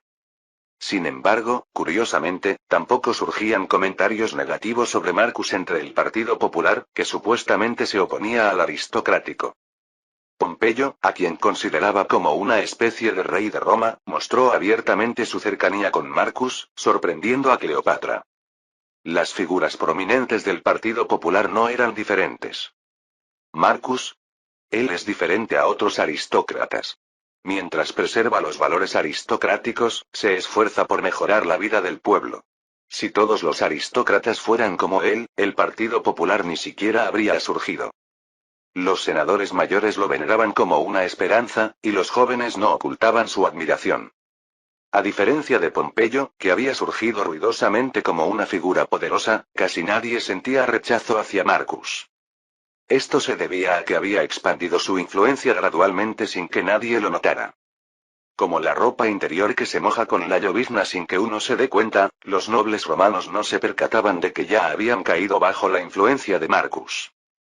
Desde una perspectiva externa, era una situación que producía una sensación indescriptible de incongruencia. Alguien que ejercía la influencia más fuerte, poseía la mayor riqueza y empuñaba un poder formidable. Quienes nacieron y crecieron en monarquías sabían bien cómo llamar a tal existencia. En Roma, era una palabra casi tabú que nunca debía pronunciarse. Pero si esto no es un rey, ¿qué es? Sin embargo, digan lo que digan, a ojos de las princesas, Marcus era la existencia más cercana a un rey de Roma. Quizás los nobles romanos pensaran diferente, pero al menos así lo veían Arsinoe y Cleopatra. Tal vez sentían esto porque aún no comprendían bien la cultura romana. Sin embargo, había un hecho cierto. Egipto y Alejandría eran meros pozos. El mundo en el que habían vivido hasta ahora no era más que un pozo estrecho. Arsinoe ni siquiera se había dado cuenta de que vivía en un pozo antes de conocer a Marcus. Creía que el pequeño cielo visible sobre su cabeza era todo el mundo. El consejo de ampliar la visión era algo que todos, no solo la realeza, escuchaban alguna vez. Incluso las aves, cuanto más alto vuelan, más lejos pueden ver. Arsinoe se dio cuenta de que ni siquiera había aprendido a batir las alas adecuadamente. Simplemente había estado volando dentro del pozo, vagando sobre agua estancada. Y ahora, por primera vez, veía el mundo fuera del pozo. Se había elevado al cielo y había reconocido el vasto mundo que se extendía sin fin. El gobernante de ese mundo era Marcus. El dios viviente no era su padre ni su hermana, con sus meras palabras grandiosas. Por fin había encontrado al verdadero dios al que quería dedicarse. El nuevo mundo llamado Roma, y Marcus, el amo de ese mundo, estaban expandiendo infinitamente su estrecho cielo. Capítulo 110. Roma, dueña del mundo mediterráneo, era indiscutiblemente la superpotencia mundial actual. En toda Europa y el norte de África no existía nación con el poderío suficiente para enfrentarse a Roma. Las poderosas dinastías orientales también se habían arrodillado ante Roma, e incluso la Galia, aún no conquistada por completo, había sido sometida en más de la mitad por César. La única región en la que Roma no había puesto sus ojos era Germania. No era porque los guerreros germanos fueran tan fuertes que el ejército romano no se atreviera a enfrentarlos. Germania tenía demasiados bosques en comparación con la Galia y un clima severo. No era una tierra que valiera la pena conquistar a costa del sacrificio de numerosas legiones. En otras palabras, exceptuando Germania, no sería exagerado decir que Roma tenía en sus manos casi todo el mundo que conocía. La razón por la que no era todo, sino casi todo, era porque aún existía un país que escapaba a la hegemonía romana. Ese país era Partia, la gran potencia oriental. Aunque no había pasado ni 200 años desde su fundación, Partia mostraba un crecimiento formidable. Inicialmente, el territorio de Partia se limitaba a la zona sureste del mar Caspio, correspondiente al norte del actual Irán y parte del sur de Turkmenistán. Además, Partia tenía un vecino formidable, la dinastía seleucida. Sin embargo, la dinastía seleucida estaba más preocupada por contener a la dinastía ptolemaica de Egipto que a la emergente Partia. Partia no desaprovechó esta oportunidad y expandió su poder ferozmente. Por supuesto, la dinastía seleucida no se quedó quieta. Antíoco III lideró personalmente un ejército para atacar a Partia y quebrar temporalmente el crecimiento de esta potencia emergente. Sin embargo, cuando Roma, la dominadora occidental, cruzó el Mediterráneo hacia el este, toda la situación cambió drásticamente. La dinastía seleucida, derrotada contundentemente por Roma en la batalla de Magnesia, perdió completamente su poder para controlar el este. Finalmente, Partia continuó movilizando sus ejércitos y logró anexionar completamente la región de Mesopotamia.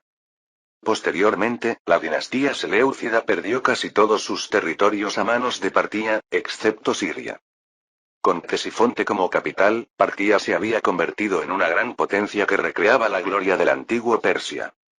De hecho, Partia se autoproclamaba heredera de la civilización persa y llamaba a su rey rey de reyes, Shahanshah. El rey y los nobles monopolizaban la riqueza trascendental que fluía a través del oriente y constantemente incrementaban su poder. Sin embargo, tal poder y fuerza concentrados en tan pocas manos inevitablemente engendran semillas de discordia interna. Partia no fue la excepción. Tan pronto como disminuyó la amenaza de Armenia en el oeste y del reino Kusán en el este, las disputas por el trono comenzaron a ocurrir casi anualmente.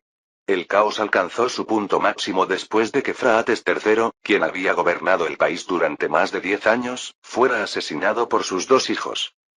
Los dos hijos que habían asesinado a su padre inicialmente pensaron en dividir el territorio amistosamente. Mitrídates III gobernaría Media, mientras que Orodes II gobernaría el reino de Partia, según acordaron. Sin embargo, era imposible que hermanos que habían asesinado a su propio padre por poder continuaran cooperando. Orodes es un gobernante impío que, cegado por el poder, asesinó a su padre. No merece gobernar Partia. El verdadero asesino del rey anterior es Mitrídates. Liberaré Media de este malvado que culpa a su hermano del asesinato de su propio padre. Ambos bandos se definieron mutuamente como traidores e iniciaron una guerra civil.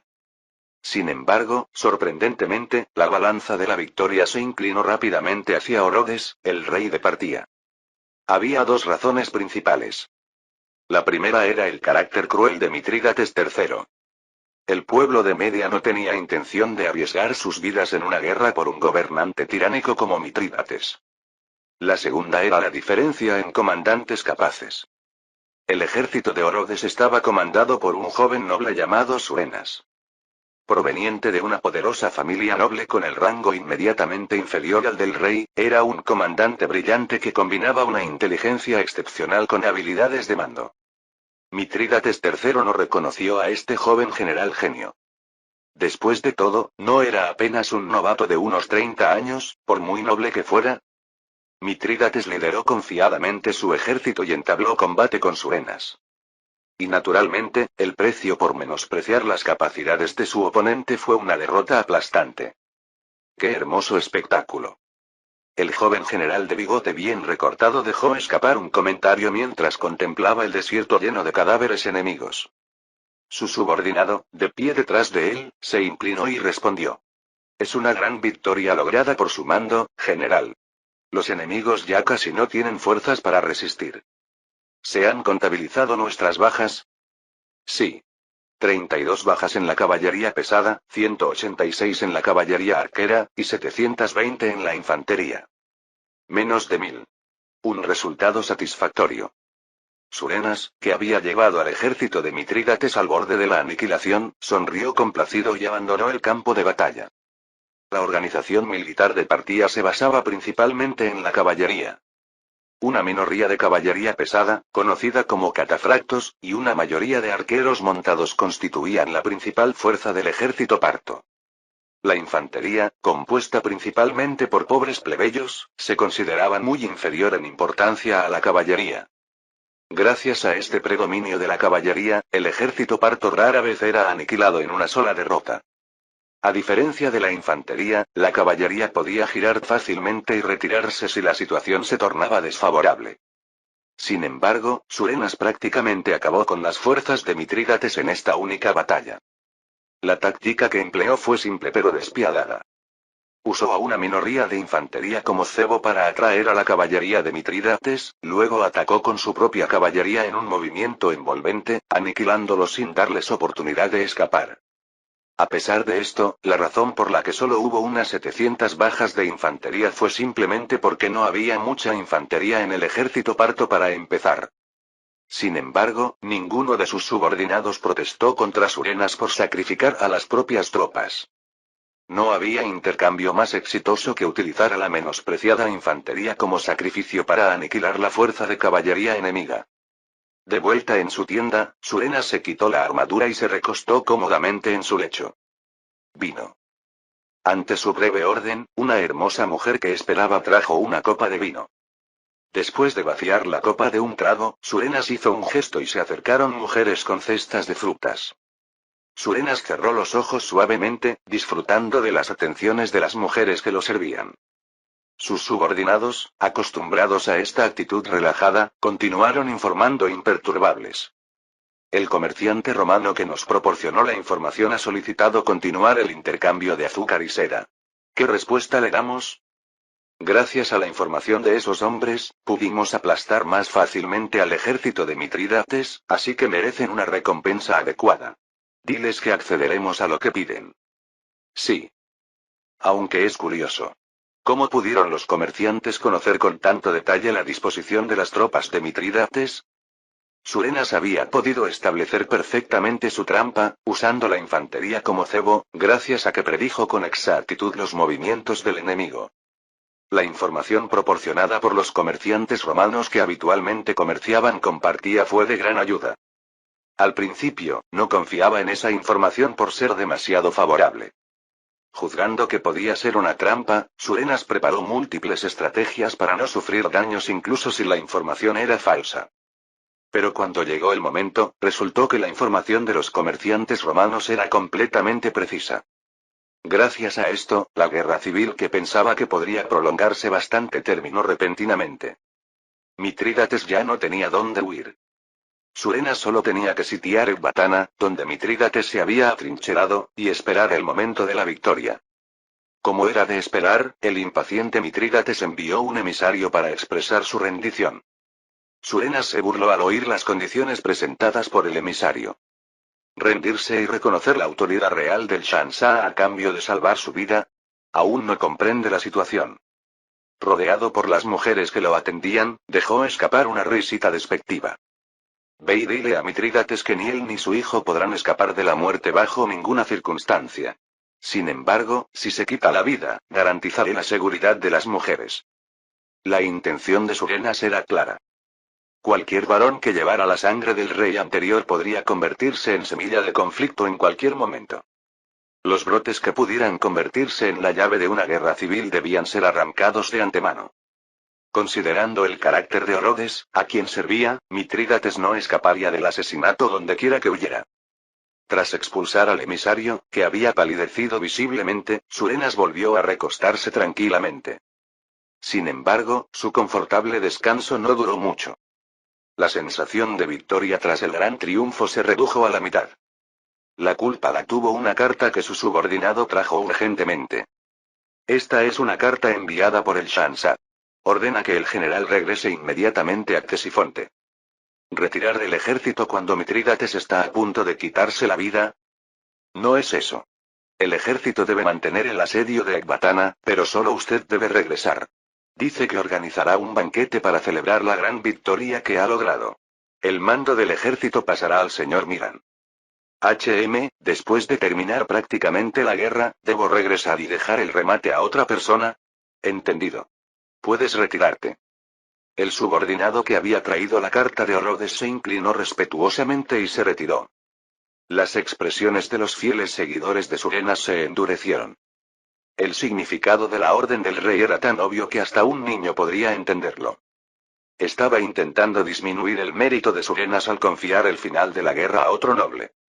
Claramente transmitía la intención de no permitir que Surenas, quien tenía autoridad inmediatamente inferior a la del rey, acumulara más prestigio. ¿No es esto demasiado injusto? ¿Quién logró terminar tan rápidamente una guerra civil que podría haber durado años? Es cierto. Aunque el Shansha haya dado la orden, no hay necesidad de obedecerla inmediatamente. Debería capturar y ejecutar a Mitrídates, y luego regresar a Ctesifonte. Partía se caracterizaba por el gran poder que tenían los señores locales. Incluso al formar un ejército, los señores locales reunían las tropas y el rey o el noble más poderoso tomaba el mando. En esta situación, naturalmente, el poder del rey no sobrepasaba al de los nobles. No sería exagerado decir que grandes nobles como Surenas, con poder inmediatamente inferior al del rey, tenían una influencia casi comparable a la del monarca. Orodes no tenía más remedio que contrarrestar a Surenas, que era joven y poseía poder, prestigio y fuerza militar. Surenas entendía esta realidad mejor que nadie. Si hubiera albergado ambiciones por el trono, la situación política de Partía podría haber caído en el caos. Sin embargo, Surenas no tenía ambiciones hacia la autoridad real. A su manera, era un hombre leal que pensaba en el futuro de Partía. No tenía la menor intención de causar más confusión en el país. Calmando a sus subordinados indignados, Surenas se levantó lentamente. El Shansha me ha llamado personalmente, así que debo ir inmediatamente. Si desobedezco la orden aquí, solo crearé más sospechas. Algún día, el Shansha comprenderá que no soy alguien que amenace su posición. Creo que ya debería haberlo deducido solo por sus acciones hasta ahora. Jaja, no te enfades tanto. Quizás pronto aparezca un enemigo incomparable con Mitrídates. Cuando llegue ese momento, tendremos muchas oportunidades de ganar méritos militares. Suponiendo que no seamos devorados. ¿Qué? Los subordinados ladearon la cabeza, sin entender las palabras de Surenas. En lugar de responder, desplegó un mapa que mostraba los países vecinos de Partía. Uno de los subordinados señaló un punto en el mapa y preguntó. ¿Acaso Armenia está mostrando movimientos inquietantes? Por supuesto que no. Son ya un tigre envejecido. Si intentan entrometerse sin conocer su lugar, simplemente los aplastaremos. Entonces, ¿será que el reino Kusandel esté otra vez? Ellos no nos han molestado desde que fueron expulsados. Probablemente aún no se han recuperado del daño que sufrieron entonces. El enemigo contra el que debemos prepararnos vendrá de aquí. Surenas presionó con su dedo un área más occidental que la que su subordinado había señalado. La geografía oculta bajo su índice era una península situada al otro lado del Mediterráneo. Ese lugar. ¿Realmente vamos a entrar en guerra con ese lugar? Los subordinados abrieron los ojos con sorpresa. Incluso aquellos curtidos en numerosas batallas no pudieron ocultar su inquietud. La región que Surenas había señalado era Roma, situada en la península itálica. Era la superpotencia que actualmente dominaba el mundo occidental. Por supuesto, Partia también mantenía intercambios con los imperios orientales, por lo que no se intimidaba excesivamente ante el nombre de Roma. Aún así, conocían perfectamente el formidable poder que Roma poseía. Ponto, Armenia, la dinastía seleucida. Todos ellos eran estados que Partia no podía tomar a la ligera. Y todos habían sido barridos como hojas secas ante Roma. Beneficiándose de su posición oriental, Partia no había tenido que enfrentarse a Roma, pero había observado claramente todo este proceso. Pero general, si Roma realmente planeara invadirnos, ¿no lo habría hecho durante nuestra guerra civil? Así es. Si lo hubieran hecho, habríamos sufrido daños considerables al tener que dividir nuestras fuerzas. Pero lejos de invadir, ni siquiera intentaron usar a Armenia para contenernos. La opinión de los subordinados parecía razonable. Es un principio básico de estrategia militar que el mejor momento para atacar a un país enemigo es cuando sufre problemas internos. Si Roma realmente planeaba invadir Partia, ya había perdido una oportunidad única. Sin embargo, Surenas negó lentamente con la cabeza. No era un hombre que confiara simplemente en su intuición y sentido común. Normalmente, eso sería lo lógico. Pero las noticias que han traído de Roma los comerciantes que envié son algo diferentes. Dicen que es muy probable que Craso, uno de los 3 hombres más poderosos de Roma, cruce hacia aquí con un gran ejército el próximo año. Es una suerte que no venga Pompeyo, pero aún así, el ejército romano sigue siendo el ejército romano. No podemos bajar la guardia en absoluto. Pero Roma normalmente no envía a sus hombres poderosos como gobernadores provinciales. ¿No es prematuro asumir que habrá guerra solo porque un gobernador venga con su ejército? Más bien, si mostramos movimientos agitados, podríamos parecer estar provocando a Roma. Tienes razón. Pero no hay nada malo en estar preparados. Si resulta que Roma no tiene intención de guerra, entonces podremos relajar nuestra vigilancia. Ya tenía intención de aconsejar al Shansa, así que esto viene bien. Tan pronto como regresemos a Ctesifonte, deberíamos discutir contramedidas. Aunque Surenas parecía superficialmente un hombre dado a los placeres y a las mujeres, esto era solo su apariencia exterior. Su fría razón no se dejaba llevar por pequeños logros militares inmediatos. Mitrídates ya ni siquiera ocupaba su pensamiento. Sus ojos estaban fijos únicamente en el Senado de Roma, la superpotencia que dominaba el mundo desde el otro lado del Mediterráneo. Craso tiene logros militares insignificantes comparado con Pompeyo. Sin embargo, también hay informes de que su hijo mayor ha estado acumulando méritos militares a un ritmo alarmante. No debemos bajar la guardia. Surenas no sobreestimaba ni subestimaba innecesariamente al enemigo. Simplemente se preparaba lo mejor posible para cualquier situación que pudiera surgir. Regresaré inmediatamente a Ctesifonte. Preparen la partida. Cumpliremos sus órdenes. Sus subordinados se movieron con diligencia. Surenas montó a caballo, acompañado solo por un pequeño grupo de seguidores leales que lo acompañarían hasta la capital. Así, el mejor general de Partia apresuró su marcha para prepararse contra la amenaza que se acercaba. Surenas, antes de marcharse, dio órdenes estrictas de asegurar los cuerpos de Mitrídates y su hijo. Aunque casi diariamente salían personas huyendo de Ecbatana, los subordinados de Surenas no descuidaron la vigilancia. Sin embargo, pasaron por alto una cosa. Eran los comerciantes romanos que comerciaban con Mitrídates. Convencieron a Mitrídates de que al menos podrían ayudar a escapar a su hijo. Mitrídates, como rata acorralada, no tenía razón para rechazar la propuesta de los comerciantes romanos. Había una confianza mínima, al haber comerciado juntos durante mucho tiempo. Confió a su hijo todos los objetos que simbolizaban su pertenencia a la realeza parta. Los comerciantes romanos ocultaron estos objetos en sacos llenos de azúcar. Y el joven hijo de Mitrídates, disfrazado de mujer y haciéndolo pasar por sirviente, logró atravesar la red de vigilancia. Cuando Surenas llegó a Ctesifonte, el hijo de Mitrídates y los comerciantes romanos ya habían salido de territorio parto. Se dirigieron inmediatamente hacia el sur, a Siria, bajo influencia romana. Un informe detallando todo este proceso fue enviado directamente a la casa de los Craso en Roma. Danae lo llevó inmediatamente a Marcus, que estaba jugando a las cartas con Arsinoe. Señor Marcus, hay noticias urgentes de Antioquía que deben reportarse. Creo que debería verlas ahora mismo. Ah, ¿sí? Entonces, aunque es una lástima, tendremos que terminar esta partida aquí. Cuando Marcus se levantó con expresión de aparente pesar, Arsinoe encendió fuego en sus ojos. ¿Qué dices? Debemos terminar lo que empezamos. Estaba a punto de ganar.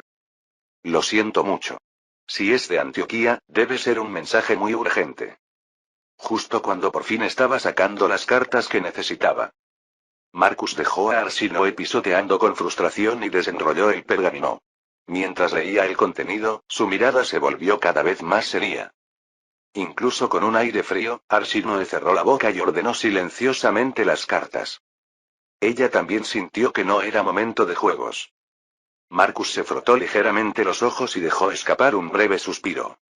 No era porque las cosas no estuvieran yendo bien. Al contrario, todo estaba desarrollándose tan bien que podría gritar que todo iba según el plan. Pero al mismo tiempo, su pecho se llenaba de tensión y excitación al darse cuenta de que finalmente había llegado lo que esperaba. Marcus se volvió hacia Arsinoe y le ofreció disculpas. Lo siento, pero me temo que no podré jugar contigo durante un tiempo. Está bien. Es un asunto importante, ¿verdad? Tanto mi hermana como yo sabemos lo ocupado que está, así que no me quejaré como una niña inmadura. Gracias por entenderlo. Le dedicó una suave sonrisa y luego dirigió su mirada a Danae.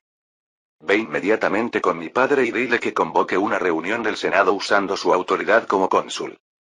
Fin del capítulo 30.